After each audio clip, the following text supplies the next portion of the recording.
Chapter 22. Okay, Jennifer said while she continued tapping at the computer keyboard. The important thing is to stay calm. We need to save every bit of air we can. The more we move around, the more our muscles work and the more oxygen they need. Stay calm and we'll make it out of this. Suddenly, I heard the thick sound of a motor starting somewhere in the submarine. The entire vessel seemed to vibrate. Yes, I've got it. All the power is back on. Jennifer backed away from the keyboard and returned to the helm, where she quickly flipped some switches and began tapping away at the keyboard on the desk. We heard squeaks and squeals as the sub began to move. I could feel the vessel slowly begin to rise. We're on our way to the surface, Jennifer said. You guys doing okay? Yeah, even though it was getting harder to breathe. I'm fine, me too, but I hope we make it to the surface soon. What happens if you can't get the oxygen thingy fixed? Tara asked. I will, I can fix it. I'm not worried about that, I said. I'm worried about the Megalodon. Jennifer turned and looked at us. She had a smile on her face. I wouldn't worry about him. I have a secret weapon. I didn't want to have to use it, but I'm afraid we might have to. She flipped a switch and the glass portal at the front of the control room lit up. She turned on the lights on the outside of the submarine. There wasn't much to see except murky water. One of you come up here to the front, she said. I was closest, so I walked to where she was standing. She pointed to what appeared to be a single joystick or some sort of game controller. It was built into a desk next to her. There was a large button to the left of it, also built onto the desk. Grab the controller in your right hand, she said. I did. There's a power switch to the right of the controller. Turn it on. Again, I did as she asked. When I flipped the switch, a movement in the glass portal window caught my attention. At first, I thought it was a Megalodon, but it wasn't. A large plus sign, rifle crosshairs, appeared in the glass. Move the controller around and see what happens. When I did, the crosshairs moved. It was like aiming for a target, just like many of the video and computer games I played. What is this thing? It's a stun torpedo cannon, she replied. You aim by moving the controller around. When you have the target in the crosshairs, press the button on the left. There's a barrel mounted above, outside the submarine, that fires the stun torpedoes. This thing shoots torpedoes? Actually, the torpedoes are just bursts of high energy light. It should be strong enough to stun the Megalodon and stop him from coming at us. I've never heard of such a thing, Tara replied. It's an experimental device created by a friend of mine who works at a marine lab in Florida. It's designed to keep potentially dangerous marine life, sharks, killer whales, barracuda, things like that, away from humans without harming them or other aquatic life. I'd hoped I wouldn't have to use it, but I think we'll have to, especially if that thing attacks us again. Have you ever used it before? Landon asked. He had walked over to where I stood along with Tara. Both were looking at the controller in my hand and the crosshairs in the glass portal. I moved the joystick around and the crosshairs in the portal window responded by moving back and forth just like a video game. I've never had a reason to, Jennifer said.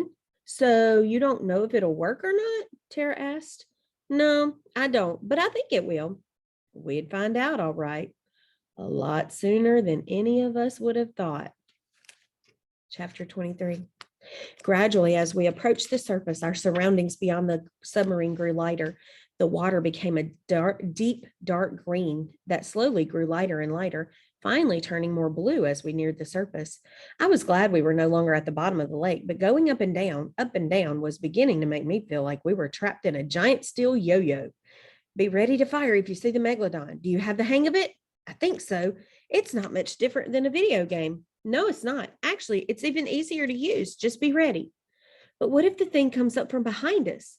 I'm afraid there'll be nothing we can do then.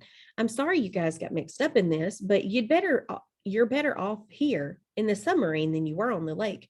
You're not kidding. If you hadn't come along, we would have been shark snacks. Then I had a crazy thought. Once in a while that happens. I'll be thinking about something when all of a sudden I'll get an entirely different idea. I was gripping the stun torpedo controller in my right hand and looking out the glass portal for any sign of the Megalodon. And all of a sudden, I thought about school starting in the fall. Just think how cool it would be if my teacher asked everyone in the class to write about what they did over their summer vacation. I would have the best story of all. Of course, that's assuming we'd get out of Sardis Lake with our lives. At that moment, I wasn't too sure. Jennifer, however, seemed confident, and I was glad. She was a smart lady, and she kept her cool during the tough times we were having. She was looking on the bright side, and I was trying to as well. There's the surface, she said.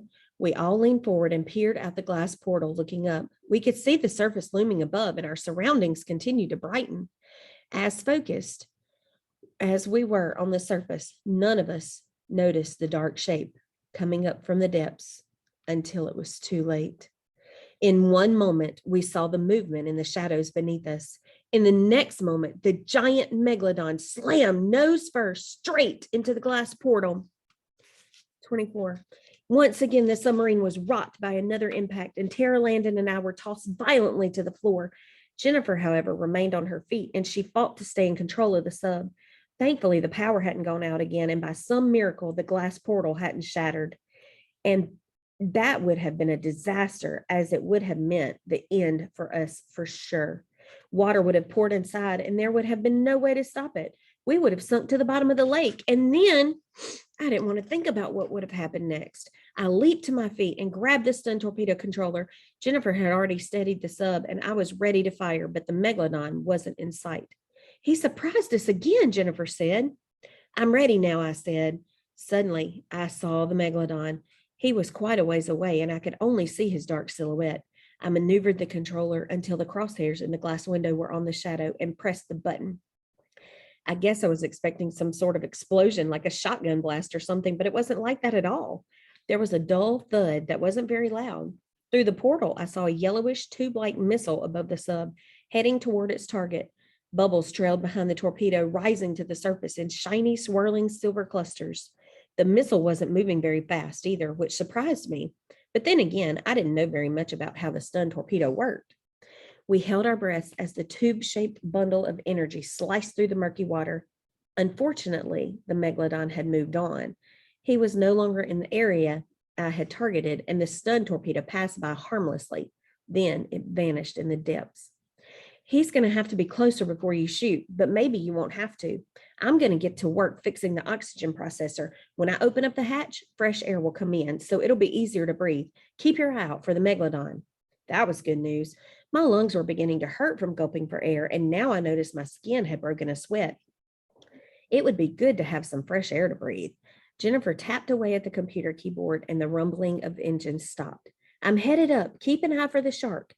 Can you believe this is happening? I mean, I thought we were just going to be fishing. I thought the worst part about today was when I fell off the dock. We're fishing, all right, but it's a whole different kind of fishing. You're both wrong. That thing is doing the fishing. That megalodon is fishing for us. A couple of minutes went by and we said nothing more. We just stared out the glass portal, watching for any sign of movement. Hey, it's getting easier to breathe. Tara was right, and the air smelled sweeter, fresher, and not as stale. That alone was enough to lift our spirits. Jennifer returned to the control room. Good news and bad news. What's the bad news? The bad news is that the oxygen processor is badly damaged. I wasn't able to fix it, which means we can no longer submerge. We'll have to remain on the surface. What's the good news? The good news is that we're not far from my laboratory dock. I'm going to head us in that direction, and we should be there soon. Have you seen any sign of the megalodon? No. Well, I'm sure he's still around. Let's just hope we've seen the last of his attacks. Things were looking up, but we weren't out of danger yet. We still had to make it to Jennifer's laboratory dock. And we quickly found out it wasn't going to be all that easy.